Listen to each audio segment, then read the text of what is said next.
Josh's first assignment in his creative writing program is to write about his greatest adventure. Well, there's the time he and his brother accidentally put their twin sister Megan on a plane to Los Angeles, managed to book Drake a gig to perform on MTV's very own TRL, and got involved with one of the FBI's top 10 criminals. How's that for a story?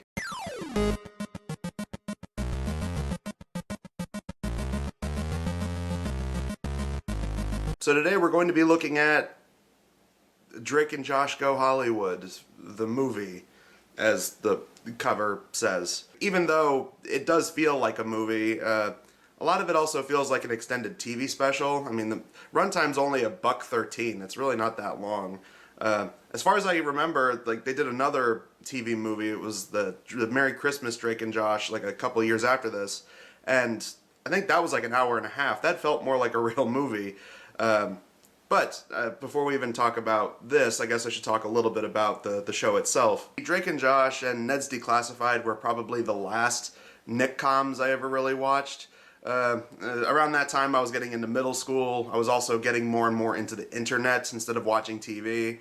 But yeah, after those two shows I really stopped paying attention. I know there's a bunch of other shows that came after that. There was iCarly and Victorious and Sam and Cat and couple of other shows, but I never watched them. I never really cared to. Drake and Josh was probably the last Nick com I truly loved. I really enjoyed that show a lot. And even rewatching a bunch of episodes in preparation for this review, I still think that show can make me laugh. I mean, there's a bunch of stupid shit on that show, like a lot of other old Nick coms. Sorry, lore YouTubers, you know, anybody who keeps up with the extensive lore and the extended Dan Schneider-verse, as it were. But when Nickelodeon sitcoms were really funny, they were really funny.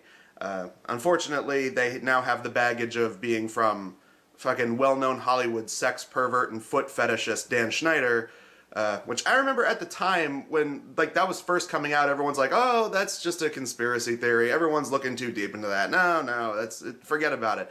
Then, just a little while later, more and more people started speaking out, and then all of a sudden everyone's like, okay, yeah, Dan Schneider's a fucking freak. We gotta get him away from producing jobs and all that.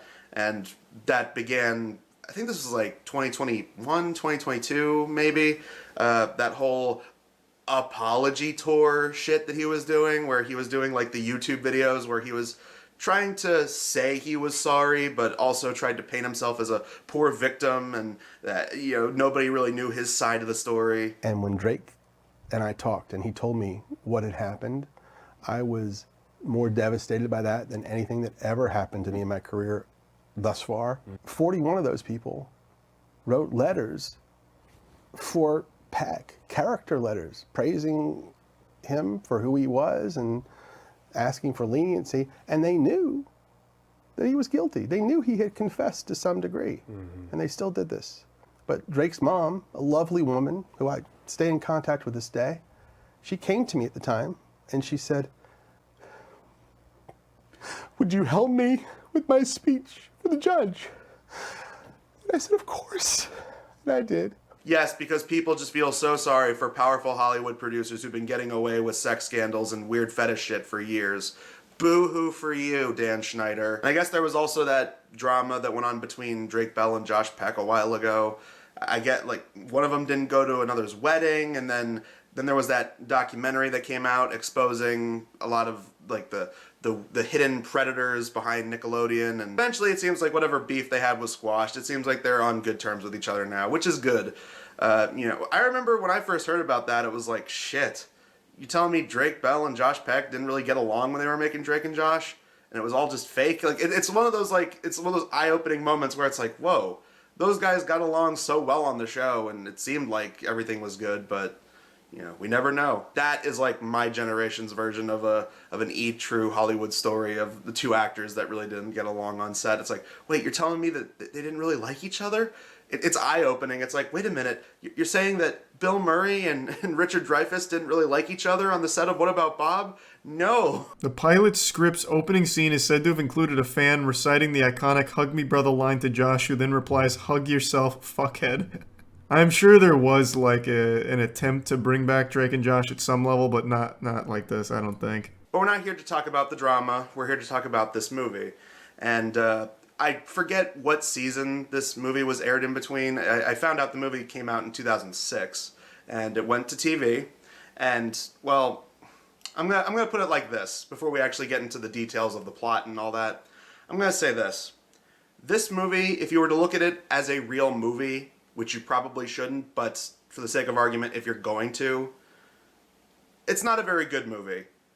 But from the perspective of somebody who grew up with this show and likes these actors and likes these characters, I would say that if you're nostalgic for Drake and Josh, then by all means, yes, watch it. It's definitely an interesting experience.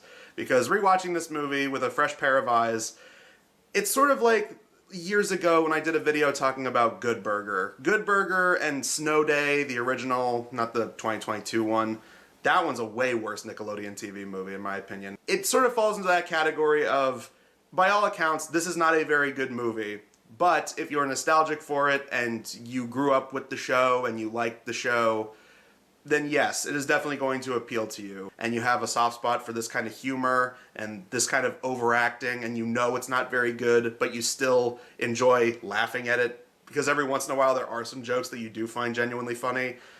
This definitely falls into that kind of category. What is it about? Well, Josh is put into this program for school where he has to do a creative writing assignment, and it's like super top of the list, but in grand Drake and Josh tradition, nobody really seems to care. He tries to tell Megan she's too busy making a smoothie. He tries to tell the parents, but the parents are busy planning for a getaway. They're going to go on a cruise. And apparently their dad, Walter, doesn't seem to know what could possibly be wrong with going on a cruise. It's not a boat, it's a ship. And ships don't sink. Titanic. That was just a movie. Based on a true story. For real? And yet this man is supposed to be a guy who works for the news. I mean, he's a weatherman, but still, he's supposed to work for a news channel, and he didn't realize that the Titanic was based on a true event. Meanwhile, with Drake, he's having a rough time with his manager because he pulls out of gigs that are really good for them and instead books them gigs that are really shitty, like they have to play at an old folks' home. Where is my applesauce?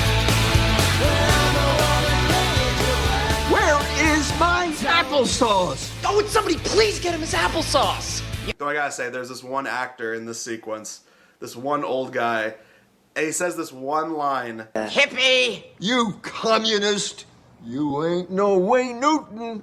And that line has stuck with me for so long, and I totally forgot what it was originally from. But every once in a while, whenever I hear music that I think sucks, my immediate reaction is almost always, you ain't no Wayne Newton. While all that's going on, Josh is having a difficult time writing for his paper because the assignment is he has to write about his greatest adventure ever, and he comes up short. And once again, he tries telling everybody, but nobody cares. Because apparently in the Drake and Josh universe, people really don't care about whatever Josh has going on. Do you think I'm boring? You just walked out? I got bored! So when Drake comes home later that night, pelted with fruit, and talking about how much he hates his band manager, Josh says that he wants to take over as the band manager, and Drake reluctantly lets him do it. And the reason Josh takes it is because he thinks it'll be his best adventure, and sure enough it does. I also love the next sequence where his first day of trying to manage Drake's band is he just calls up some record company and asks for a multi-million-dollar record deal, and they just hang up. Beat records. Yes. I'd like to inquire about getting a multi-million-dollar record deal for my brother.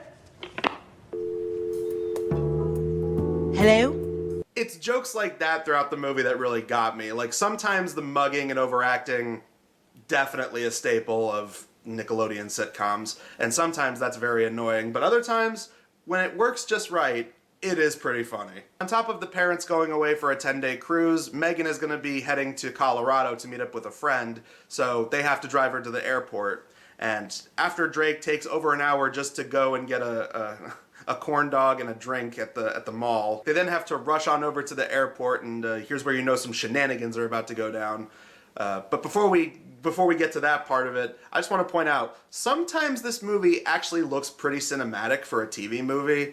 I mean, you compare it to an episode of the show, it does feel a little bit higher budget. I mean, there's like, you know, sweeping shots and There's no laugh track, which I definitely appreciated that. There's a lot of background music that they use. Sometimes they reuse a lot of the same music, which I wasn't crazy about that. But in certain cases, this movie actually does feel a little more grander scale and a little bigger budget compared to the show. Not by a whole lot, but by a little bit. And then there are other times where it's like, oh, yep, we're definitely watching a TV movie.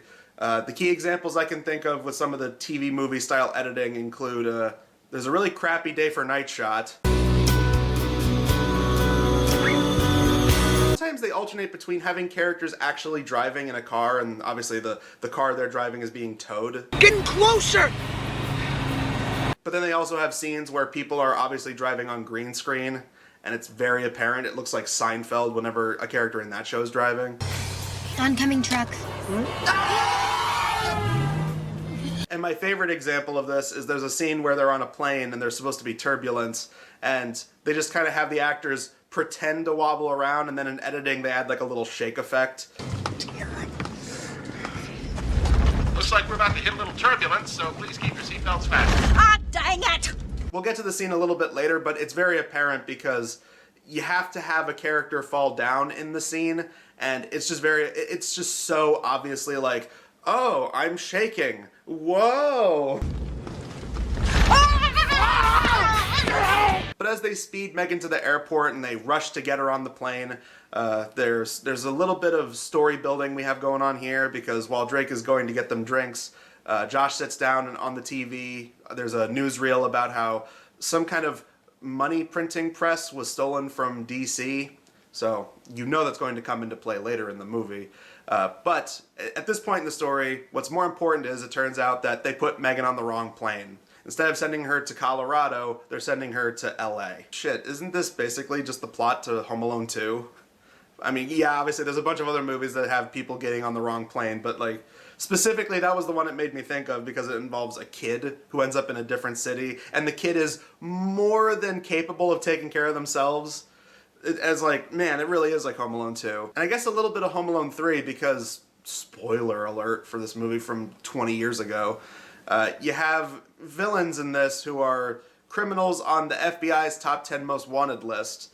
And, of course, they end up getting screwed over by a couple of kids. So, yeah, it's very Home Alone 2 and very Home Alone 3 coded, apparently. A lot of stupid shit in this movie, but I'm not gonna lie, a lot of the stuff of them messing around in the airport actually did make me laugh. Flight's going to Los Angeles. No, it's not. It's going to Denver. Please tell me that flight's going to Denver! I'll just call her cell phone and tell her when she lands in LA to just get on another flight and come back to San Diego.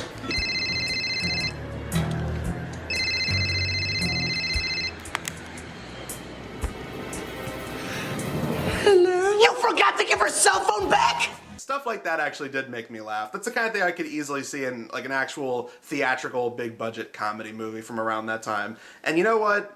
Not a great joke, but it still made me laugh. I definitely got to give them that. So they're going to fly out to LA to try and find Megan, and well, because it's Drake and Josh, Drake usually has to get rewarded and Josh has to get punished because that's just how the universe of this world works. So what happens is Drake sits next to a couple of hot chicks while Josh gets saddled with a couple who, I'm just gonna say, they feel like they could easily have their own TLC show at this point. Where's our seats at? I'm trying to figure that out. Anything with 27, anything with 27, anything with 27, anything with 27, anything with 27. 27. Yeah, thanks. And you know what? Maybe it's me. Maybe I haven't been on the right flights. But this couple walks in with a KFC-style bucket of chicken on the plane, and they're just eating the chicken. And the joke is supposed to be, haha, they're messy eaters, and you know, they're really obnoxious and yelling all throughout the flight. Yeah. Did you get the dipping sauce? No, they only give you dipping sauce and the chicken strips. The entire time I was just like, could you actually do that? Could you actually bring a bucket of KFC onto a plane? I mean, yeah, I know you're allowed to bring food with you, but like a whole KFC bucket of chicken, you're allowed to bring that on a flight? It's like, are you allowed to go onto a flight with a whole ass box of pizza? Especially at that time, it's like, you know, airport security was getting even tighter and tighter, so it's like, whoa, is that even allowed? I don't know. Anyway, I was looking too deep into it. The point is, these two people are really obnoxious, so halfway through the flight, Josh asks if he can switch seats. and the stewardess lets him switch. So Josh ends up moving up a couple of rows and sits next to a guy who turns out to be one of these FBI most wanted criminals. Well, I completely forgot about this in these old Nickelodeon shows, that instead of using actual products, because they probably couldn't get the rights to them, they make up products. So there's a thing that they keep referring to as a Geo throughout the movie. That is my Geo. Yeah? I haven't been able to listen to my music for 3 months. And it's basically just an iPod. So another way to date the movie, though apparently people have told me that iPods are apparently coming back because people are getting sick of modern technology, so they're going back to the older technology. Just rewatching this movie, I was like, every time they said Geo, I'm like, bullshit, that's an iPod. Like, just say it's an iPod. That's exactly what that is. You have a Geo? Huh. That's cool, me too. When Josh sits down, he points out that the guy has a Geo just like his. But right away, we know this guy's bad because, well, one, they're playing ominous music, and he's looking at it and you see, like, still shots of money. But then here's where the switcheroony comes into play, because then the lady gets up, the lady from the annoying couple, she gets up, there's some turbulence going, she waddles around for a bit, and then falls on top of Josh, and that's where, in the confusion, their Geos end up getting switched. So, rut-row raggy. Meanwhile, Megan, just like Kevin McAllister in Home Alone 2, perfectly capable of taking care of herself despite the fact she's supposed to be an 11-year-old girl. Once she gets there, she explains what happened to the lady behind the desk, and she says that the earliest flight to Denver is going to be delayed to tomorrow because there's thunderstorms. So Megan says she's going to have to spend the night in LA. And she's able to get a limousine to take her to this really nice hotel, and the hotel has everything. There's music players, you can get massages in your room, there's a mini fridge stocked up on the best snacks imaginable. Oh my God. A fridge filled with awesome snacks? Why doesn't everyone live here all the time? All the while, Drake and Josh are pulling their hair out trying to find her. And of course, it's one of those things where as soon as Megan leaves the airport, that's when their flight arrives and they're like, oh, where could she be? We gotta find her. So once they find out what hotel she's at, because she ends up calling them, she calls her phone and she tells them where she is. And they ask the guy from the plane if he knows where the hotel is. He tells them that it's by Santa Monica. And then that's when this other dude who's part of this criminal organization. So we got these two guys. One of them kind of looks like Adam Scott. It's not really him, but the entire time I was like, this guy looks like Adam Scott's doppelganger. What's up with that? And then this other guy who, he was wearing a button-down shirt with a t-shirt underneath, and he had like a beret swept back. So the entire time I was just like, oh, he just looks like a member of some like Blink-182 Limp Bizkit type band, I guess. So yeah, these two guys, they're talking about like using the Geo for something. We don't really know what it is yet. But then they realize that it's the wrong Geo because it literally says property of Josh Nichols on the back. So knowing that they're going to be going to this hotel, they decide to give chase after Drake and Josh. Meanwhile, Drake and Josh get to the hotel and they hang out there for a little bit. And well, here's some Paramount promoting themselves for your butt, because Josh goes to the bathroom and there's a producer for MTV's TRL, which for all you kids nowadays that don't know what that is, it was this old music program back when MTV still cared about music, kind of. So while Josh is in the bathroom, here's this MTV executive talking to this other executive on his phone saying that they had an act that canceled last minute. So Josh reaches into his backpack, pulls out his laptop, and slips it under the stall that the guy's in. And he plays some of Drake's performances. Oh, you found my laptop. Weird. After listening to some more of the music, he says, he's good, but I'm really taking a risk here. I don't know if I can put an artist who's not even signed to a proper record label on, but what the hell, I'm gonna do it. So hooray, Josh was able to get Drake his first big gig. And this is when it seems like all is good. They met up with Megan in her hotel room. It seems like everything's gonna be fine. But while they're just hanging out there in the room, and once Megan is gone to go to the pool, that's when these two guys show up, because that's when they realize that the Geos have been switched, and they realize that there's just prints of money on the iPod. It's the Geo. See, I knew I was gonna do that because you just want to call it an iPod. The two guys show up. They squabble for a little bit, but Josh ends up managing to get the Geo back from them because they try to nab it from them first. Drake and Josh end up getting out of there, and they give chase through the streets of LA because they end up having to steal Tony Hawk's car. And yeah, they actually do have Tony Hawk show up in the movie for like a 3-second cameo. Mr. Hawk, how are you this afternoon? Good, thanks. You know, I have a skateboard. Yeah, me too. So they give chase through the streets. It seems like they lose the goons, and I gotta bring this up really quick. The goons that are in this movie, these two guys, you know, member of Limp Bizkit and not Adam Scott. It's not that they make these guys incompetent. They're not like the Wet Bandits or anything like that. They're not super goofy or anything. For the most part, they treat them like serious threats. But every once in a while, they give them these lines where they have to be funny. This giant bucket of fried chicken, and she got all ticked off because her husband didn't get her any dipping sauce. Didn't you know they won't give you dipping sauce unless you order the chicken strips? What kid? Hurry, come on! Don't yell at me like that! Would it kill you to say please? Hurry, please. Was that so hard? And it was moments like that I was like, oh, of course, you gotta throw in some comedy because you can't treat it that seriously. I mean, these are just FBI most wanted criminals. But you gotta have a couple moments where they get to say some funny things. And I'll be damned, they still made me laugh despite how stupid they were. You're a criminal, and you're going down how your plan is going to be so fucked because your iPods, your Geos, whatever, got switched, and you still have to take time out to complain about how they won't give you dipping sauce unless you get chicken strips and not chicken wings. Anyway, Drake and Josh end up getting pulled over by who they think are cops, even though there's no way in hell that any cops, especially cops in LA, will be driving around with this vehicle. In fairness, it was still more realistic than the cop car that was in Reverend I'm Available. Every day, homie, listen to me. But these guys say they're from the FBI. They say that, you know, everything's going to be fine. They just need them to come with them so they can help them find where these guys are. But it turns out, shock of shocks, these guys are actually working for the goons because the goons are in the back seat, and that's when they apprehend Drake and Josh. I don't think they're really with the FBI. You think? So they end up taking them to their hideout, which is some abandoned warehouse, and it's here where we find out their plan.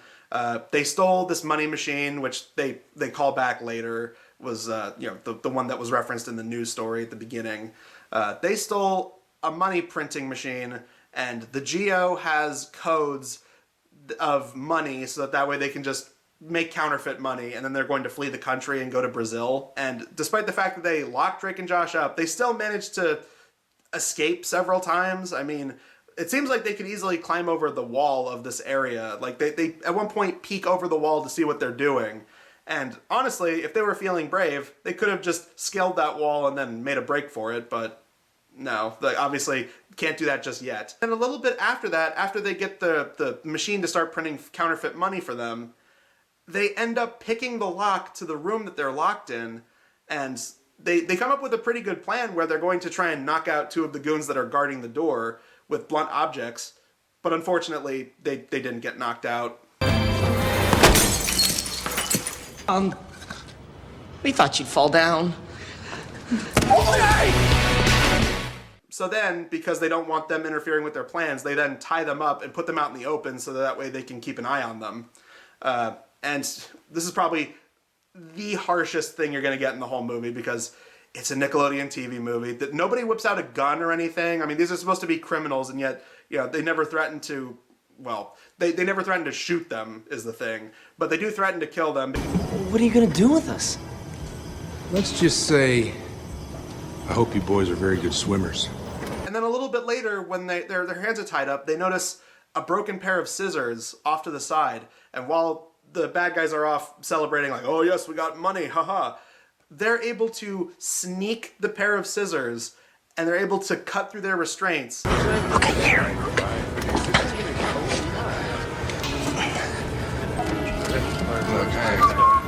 Meanwhile, back with Megan, she finds the wallet of one of the criminal guys, and she finds a piece of paper that says where the hideout is. So the next day, she takes the same limo that she took, you know, from the airport to the hotel to the hideout. She finds out that Drake and Josh are there. She calls the cops, and at first they try to throw in a monkey wrench of like, oh, are the cops going to be able to show up in time? Because her message was getting cut off because of a weak signal. Got my brothers tied up inside and they're printing tons of money. Hey, did you hear that? Hello? Hello? But of course the cops end up finding them because they traced the call, so they were able to find out where it was coming from. But first you have to have some shenanigans, some Home Alone style shenanigans, where Megan, Drake, and Josh are able to thwart a couple of FBI's most wanted criminals.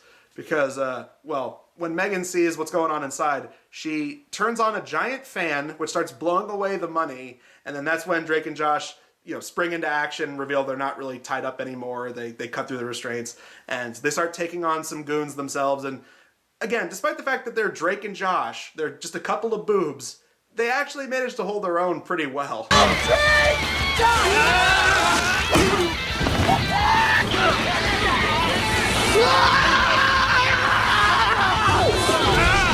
So the bad guys are defeated, the cops end up showing up, Megan takes off for the airport.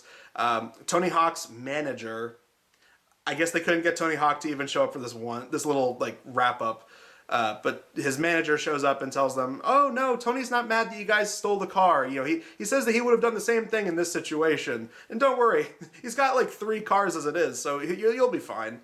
And then remembering that Drake has to be on TRL in a matter of minutes, they decide to give them a police escort, and the manager guy even lets them take Tony's car because it's a super fast car and it'll definitely get them there in time.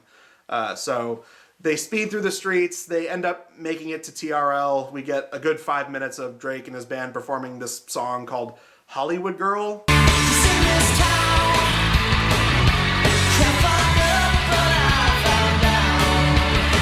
I can only imagine this was them trying to self-promote and try to make their own musicians, like how Disney had fucking Hannah Montana and Jonas Brothers. So Nickelodeon were like, well, fuck you, Disney, we can do it too. But, most of the musicians that came out of Nickelodeon, not that there were that many, but I think the only big one as of now is like Ariana Grande. The few musicians that this company ended up creating not only hated Nickelodeon and went on to talk about how Nickelodeon were a horrible company where horrible things happened behind the scenes, but they were also the ones that Nickelodeon didn't even expect to get that big. Instead, they tried promoting like Drake Bell and Miranda Cosgrove and Victoria Justice, and it's like, none of their music careers went anywhere. And despite me saying that, not gonna lie, Hollywood Girl, pretty okay song actually. It's not that bad. The entire time songs were playing throughout this movie, it just took me back to 2006. Back when shit like All American Rejects were super popular. It was like, oh man, such a different time. 20 years ago. It's crazy to imagine. And so the movie ends with the TRL live broadcast being a success. The executive that Josh talked to hooks them up with a potential meeting in New York with a record executive. And I could be wrong, but I think that segued into the Drake and Josh special Really Big Shrimp or whatever. I think that was supposed to be in connection to that. And then those two goobers take off through the streets of LA with a couple of hot chicks, and yeah, roll credits. The movie just kind of stops after that. It's like, well, Megan's back on a flight to Colorado. The parents are, I guess, none the wiser because they never cut back to them in any way. But these two guys, they got exactly what they wanted. They put some FBI criminals behind bars. And now they got to perform on TRL, and they got a couple of chicks, and movie's over. Think I'll grab my soul and run to where my life could maybe take me. What can I say? In the traditional sense, this is not a very good movie, but like I've said before with movies like Snow Day and Good Burger, if you're nostalgic for old Nickelodeon, this movie is perfectly fine in that regard. Though I will say, the entire time I was watching this movie, I kept thinking, what would it be like if this was a theatrical movie? And I was just thinking of like all these ways to rewrite the movie and make it a little bit different. Like, you can still keep the whole FBI thing. It's a little outlandish, but, the FBI criminals, you can keep that part of it. Keep the main premise being that they put Megan on the wrong flight and then they have to go and find her.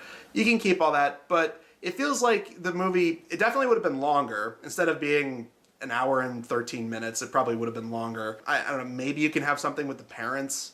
Maybe every once in a while you can cut back to them on their cruise and they're wondering how, the main characters are doing. Maybe do more with the writing assignments, because they reference it at the very beginning, and then Drake has a throwaway line of it at the very end. Bet it won't be too hard to write about your greatest adventure ever, huh? Oh, yeah. Oh, yeah. Maybe do a little bit more with that, where Josh is like really struggling, and maybe he mentions it a couple times throughout the movie. It's just little stuff like that. I was thinking like, yeah, how would you do this as a theatrical movie? This movie, it's a minute shorter than the last movie I talked about, which was the Mystery Science Theater movie.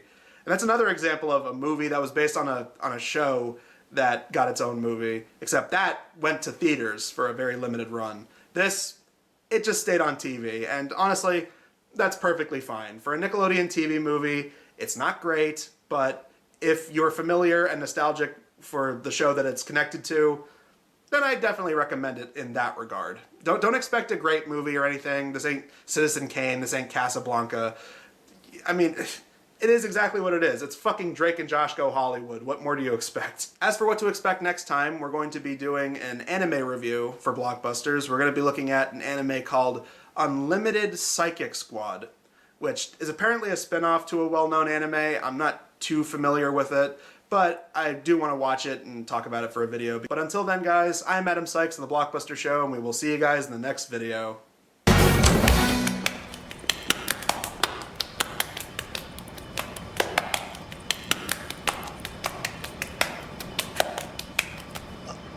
Oh, hey, fellas.